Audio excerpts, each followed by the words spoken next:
अस्सलाम वालेकुम, मैं हूं फैसल तारड़। इस्लामाबाद से जी बहुत बड़ी डेवलपमेंट सामने आ रही है। पूरी दुनिया को अब अंदाज़ा हो चुका है कि पिछले तकरीबन सवा हफ्ते से इस्लामाबाद मुकम्मल तौर पे बंद है।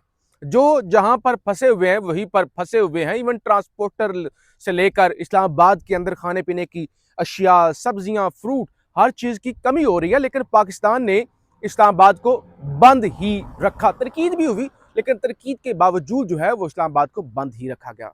इस्लामाबाद बंद रखने का एक मतलब ये भी था कि अगर इस्लामाबाद खुल गया तो इसका ये मतलब होगा कि अब किसी किस्म के कोई मुज़ाकरात नहीं होने जा रहे, किसी किस्म की कोई उम्मीद भी नहीं है और अब जंग ही होगी। तो इस्लामाबाद बंद होने का मतलब ये था कि खामखा बंद नहीं है, बल्कि एफर्ट्स की जा रही हैं, एड़ी चोटी का जोर लगाया जा रहा है। और इस एफर्ट के नतीजे में पाकिस्तान मशकूक हो गया था। पाकिस्तान इसलिए मशकूक हो गया था, ईरानियों ने फील्ड मार्शल से ये पूछना शुरू कर दिया था, आपका इंटरेस्ट क्या है? ठीक है, आप एक न्यूट्रल बन रहे हैं आप, और आप हमारे मुज़ाकरात कर रहे हैं, लेकिन आपका इंटरेस्ट क्या है? आप इतने जोर दे के क्यों कह रहे हैं कि मुज़ाकरात होने चाहिए, या मतलब क्या? क्योंकि देखिए, ईरानियों को यह शक है कि पाकिस्तानी एस्टैब्लिशमेंट जो है वो अमरीकियों की विकेट पर खेल रही है, और वो अमरीका को रिलीफ देने के लिए या अमरीका की सहूलतकारी कर रही है। इसलिए भी जरा वो मामला जो है मशकूक हो रहे थे। बहरहाल, फिर डोनाल्ड ट्रंप का जो रवैया, इस पर बार बार बात करने की जरूरत नहीं है कि आपको बताया जाए कि ट्रंप ने ये ट्वीट किया, ट्रंप ने अपना हुर्मुज़ को खुद बंद करवा दिया, उनकी कश्तियां पकड़ ली, या ट्रंप ने जो है वो कह दिया कि इनकी नेवी को जो भी बोट आपके सामने आती है उसको तबाह कर दें। तो ये सारी चीजें, जाहिर है आपको पता है कि इस तरह की सिचुएशन के अंदर आप किसी को दबा के, देखे ना, आप किसी को गिरेबान से पकड़ के, ओए इधर आओ बात करो, इधर आओ मुज़ाकरात करो, इस तरह कौन करता है? मतलब गरीब से गरीब मुल्क भी कहता है कि भाई इस तरह कौन सी बातचीत होती है, इस तरह कौन से मुज़ाकरात होते हैं? तो बहरहाल, अब आज हुआ क्या है, अब जरा खबरें सुन लीजिएगा। हुआ ये है कि चाइना की जानब से वार्निंग जारी की गई है वो तमाम चाइनीज जो ईरान के अंदर रह रहे हैं, और उन्होंने कहा कि जितने भी ईरानी हैं, जितने भी चाइनीज हैं ईरान के अंदर, वो खाली कर दें, ईरान को खाली कर दें। जो नहीं खाली कर सकते वो महफूज मकामात पर मुंतकिल हो जाएं और अपने आप को बचाएं। और इसी तरह की वार्निंग, इस तरह की शदीद नोयत की जो वार्निंग थी ना, वो जारी हुई थी इससे पहले 27 फरवरी को। 28 फरवरी को ईरान पर अटैक हो गया था। 28 फरवरी को सुप्रीम लीडर, उस वक्त के सुप्रीम लीडर आयतुल्लाह अली खामनाई साहब की शहादत हो गई थी। तो ईरानियों की इंटेलिजेंस बड़ी तगड़ी है, सॉरी, ईरानियों की भी और साथ साथ चाइनीज की भी। चाइनीज की बहुत तगड़ी इंटेलिजेंस है। जाहिर है, इतना बड़ा मुल्क है, इतना तरक्की उन्होंने की है, तो इंटेलिजेंस तो तगड़ी होगी, इंफॉर्मेशन उनके पास थी। अब आज उन्होंने फिर वही वार्निंग जारी की।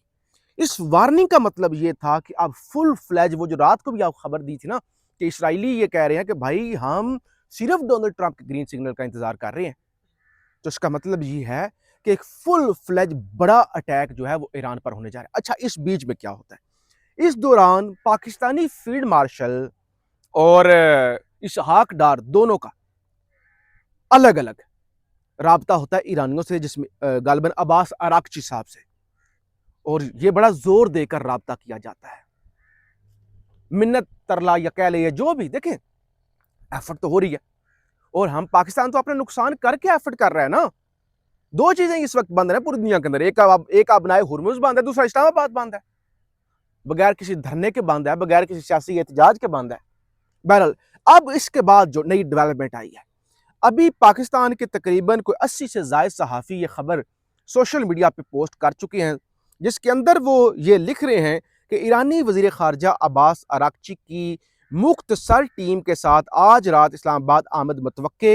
हुकूमती ज़राए पाकिस्तानी मुसाहलती टीम से अहम बातचीत और गुफ्तगू के नतीजे में अमरीका और ईरान के दरमियान इस्लामाबाद अमन मुज़ाकरात का दूसरा राउंड मुतवक्के।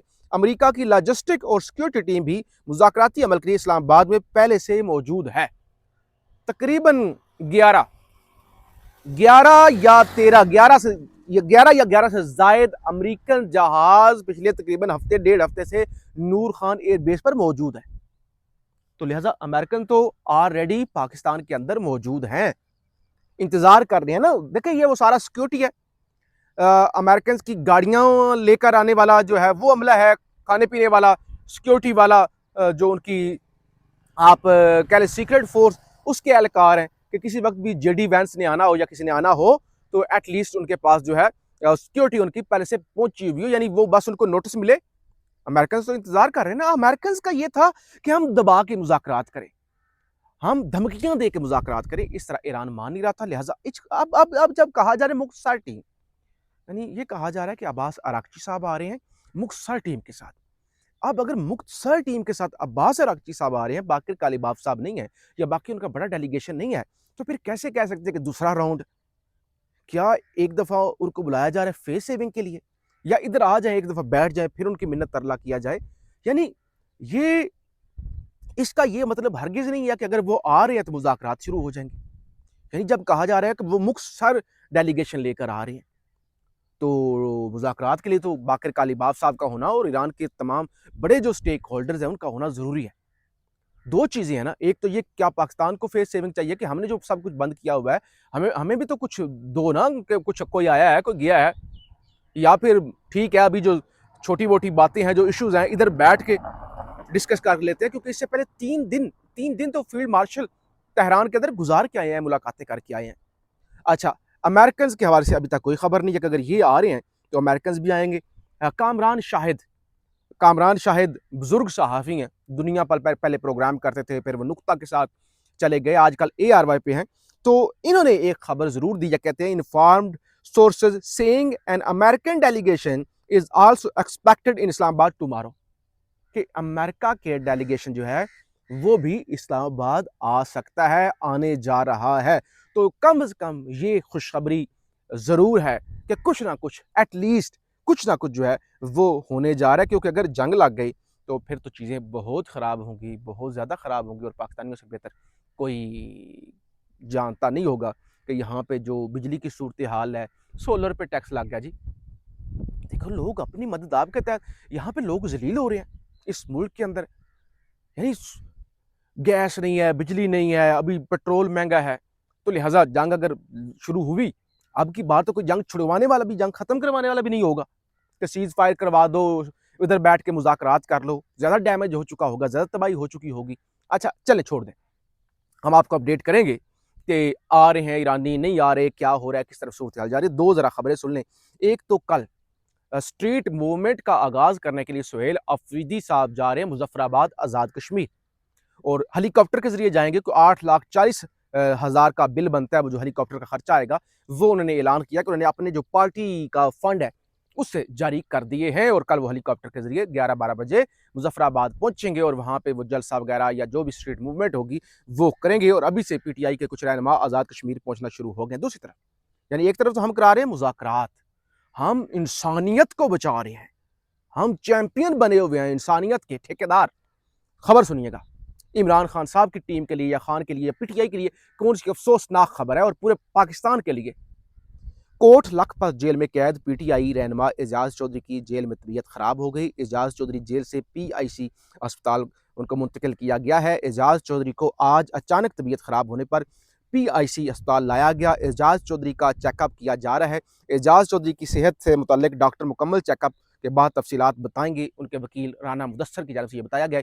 और इससे पहले भी एजाज चौधरी साहब को दिल का अर्जा हो चुका है, इससे पहले भी उनको अस्पताल मुंतकिल किया गया था। तो ये जनाब सूरत हाल है।